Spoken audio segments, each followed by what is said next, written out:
दोस्तों, आप सुन रहे हो हमारी आवाज़ में द हॉरर स्टोरी। अगर आपको कहानी पसंद आए तो चैनल को सब्सक्राइब करके ही जाना। अब कहानी का एंजॉय लीजिए। यह कहानी है सिंटू की। सुनसान रास्ता था, बहुत ज़ोरदार बारिश हो रही थी। रास्ते के ऊपर ऑटो चल रहा था। ऑटो के अंदर बैठा हुआ था सिंटू। तभी वो ऑटो का ड्राइवर सिंटू की तरफ देखते हुए बोलता है, मालिक आपको कोई प्रॉब्लम है क्या? सिंटू बोलता है, अरे नहीं नहीं। फिर जब वो दोबारा ऑटो वाला सिंटू की तरफ देखता है तो सिंटू पेट को जोरदार दबा रहा था। फिर दोबारा पूछा ऑटो वाले ने, सिंटू भैया आपको कोई प्रॉब्लम है क्या? तो सिंटू बोलता है, हाँ यार थोड़ा पेट दर्द कर रहा है। तो फिर ऑटो वाला बोलता है, आपने रात उल्टा सुल्टा खाया था क्या? तो सिंटू बोलता है, ये भी पता नहीं यार। उसके बाद ऑटो वाला बोलता है कि आपको जाना कहाँ पर है? तो वो बोलता है, आगे पुलिया के पास उतार देना। तो सामने से पुलिया दिख रही थी। मेरा मन उल्टे के जैसे हो रहा था। ऑटो वालों को पहले ही पता चल गया था कि इसको उल्टे होने वाली है। उसको लगा कि ये उल्टी ऑटो में ही कर सकता है, तो उसने पहले ऑटो रोक दिया।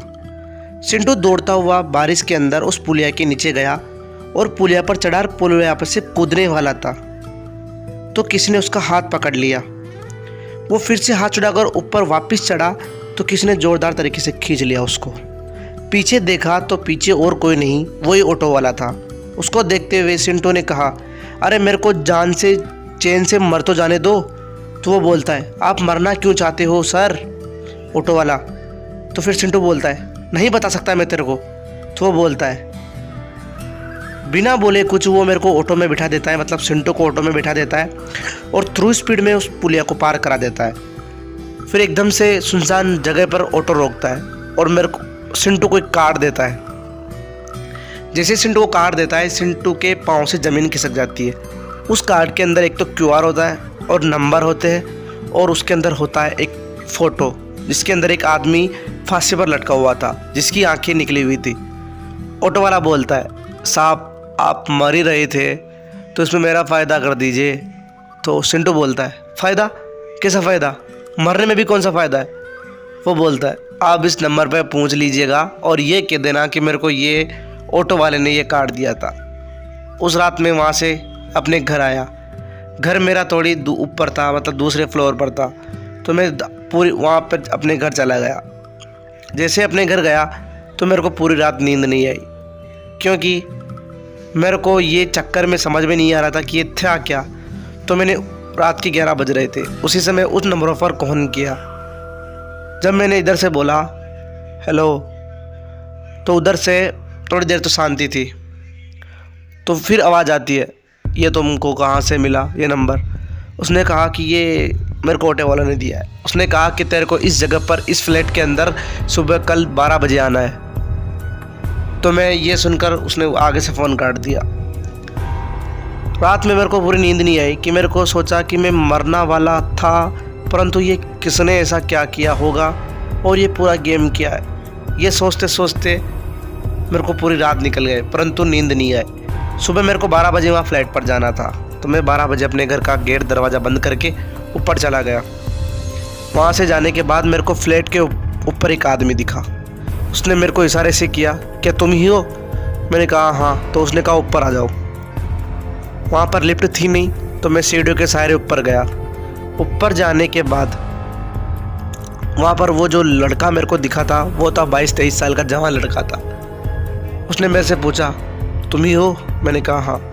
तभी उसने किसी आदमी को फ़ोन किया, मेरे को आवाज़ समझ में नहीं आ रही थी। तो वहाँ पर थोड़ी देर में 2 आदमी आ गए।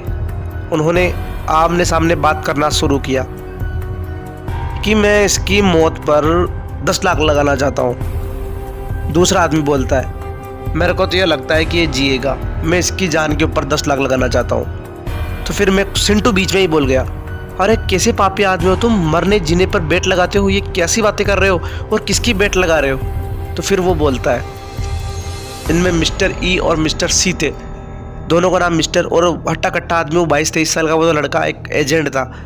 तो फिर वो बोलते, तूने सुसाइड करने की सोची थी तो हम यहाँ पर बेट लगाते, समझा, और मेरे को लगता है कि तुम मरेगा, ऐसा मिस्टर बी ने कहा। तभी उनमें मिस्टर ई भी था, दो थे ना वो। तो उसने कहा मेरे को भी लग तो यही रहा है कि ये मरेगा, परंतु देखते हैं क्या होता है।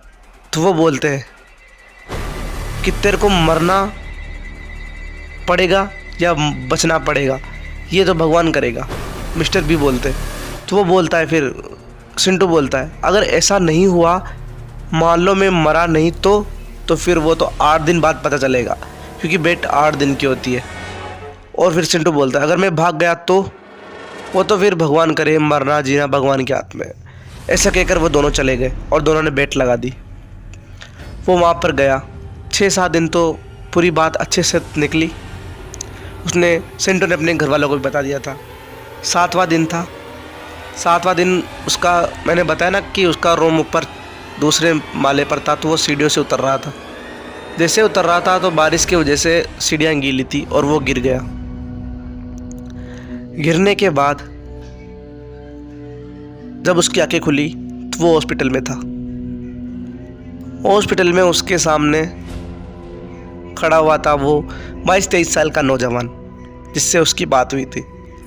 उसके बाद जो वो बोलता है मुबारक हो, तुम जिंदा हो, वरना आज मिस्टर बी जी जाते और मिस्टर ई को हारना पड़ता। तो फिर बताओ तुम मरना चाहते हो या जीना चाहते हो? तो बोलते हैं, सिंटू बोलता है मेरे को तो मरने की अब सोचनी भी नहीं है, मरूंगा कभी नहीं मैं, कुछ भी हो जाए। उसके बाद वो 22-23 साल का जो लड़का होता है वो एक कार्ड देकर जाता है और बोलता है कि मिस्टर सी तुमसे कुछ बात करना, मिस्टर ई तुमसे कुछ बात करना चाहते हैं, उनसे बात करो। तो वो बोलता है क्यों बात करना चाहते, ऐसा बोलता है सिंटू। तो हट्टा कट्टा जवान बोलता है कि ये मेरे को नहीं पता, परंतु तुम इनसे बात करो, वरना